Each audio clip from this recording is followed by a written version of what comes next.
भारत वो देश है जहां धरती के नीचे छुपा है काला सोना कोयला और उसी काले सोने के पीछे कभी पसीने की मेहनत तो कभी खून डर और अपराध की साजिश हमेशा से चली आती है। लेकिन सवाल यह है, जब कोयला सरकारी खदानों से निकाला जाता है तो फिर इल्लीगल कोल माइनिंग क्या होती है, और अगर सरकार की अपनी कंपनी के नाम पर ही घटोला हो तो जिम्मेदार कौन है। साल था 2020, कोरोना से जूझ रहे थे देश और उसी शोर के बीच एक केस दर्ज होता है सीबीआई के तहत, यानी ईसीएल। भारत सरकार की कंपनी देश की ऊर्जा व्यवस्था की रीढ़, और इसी रीढ़ में धीरे धीरे घुस रहा था जहर। सीबीआई को सूचना मिलती है कि ईसीएल की खदानों में कोयला अवैध रूप से निकाला जा रहा है। सरकारी रिकॉर्ड में जो कोयला नहीं निकाला, असल में वही कोयला रात के अंधेरे में ट्रक में भरकर ब्लैक मार्केट तक पहुंचाया जा रहा था। सोचिए जरा, सरकारी खदाना, सरकारी सुरक्षा, सरकारी सिस्टम, और फिर चोरी हो जाए तो सवाल उठता है, ये सब बिना अंदर की मिली भगत के कैसे हो सकता है। ईसीएल की खदानें कागजों में सुरक्षित, असल में अंडरवर्ल्ड का अड्डा था। जांच एजेंसी के मुताबिक यहाँ कोयला सिर्फ मजदूर नहीं निकाल रहे थे, यहाँ सिस्टम को खोखला कर देने वाले ब्लैक मार्केटिंग के लोग भी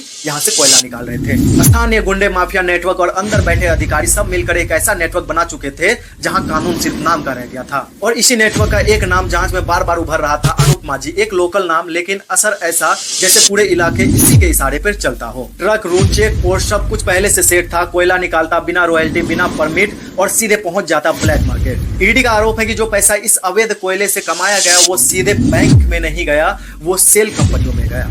हवाला के नेटवर्क के जरिए फर्जी खातों के माध्यम से यानी पैसा सफेद किया गया, लेकिन वो असल में काला पैसा था। सोचिए, एक खदान से निकाला कोयला, फिर ट्रक, फिर ब्लैक मार्केट, फिर सेल कंपनी, फिर हवाला, और अंत में राजनीतिक इस्तेमाल। ये सिर्फ चोरी नहीं है, ये सिस्टमैटिक क्राइम था। और यहीं पर कहानी लेती है सबसे खतरनाक मोड़। ईडी का दावा है कि इस अवैध कमाई का इस्तेमाल गोवा का चुनाव कैंपेनिंग में हुआ था। अब सवाल उठता है, क्या कोयले की धूल सीधे राजनीतिक की कुर्सी तक पहुंची? क्या खदानों से निकला पैसा चुनावी भाषणों की माइक तक गया? अगर हाँ, तो ये सिर्फ घटोला नहीं है, लोकतंत्र पर हमला है। और यही कारण है कि इस केस को सिर्फ आर्थिक अपराध नहीं माना गया, इसे देखा गया राजनीतिक फंडिंग के एंगल से।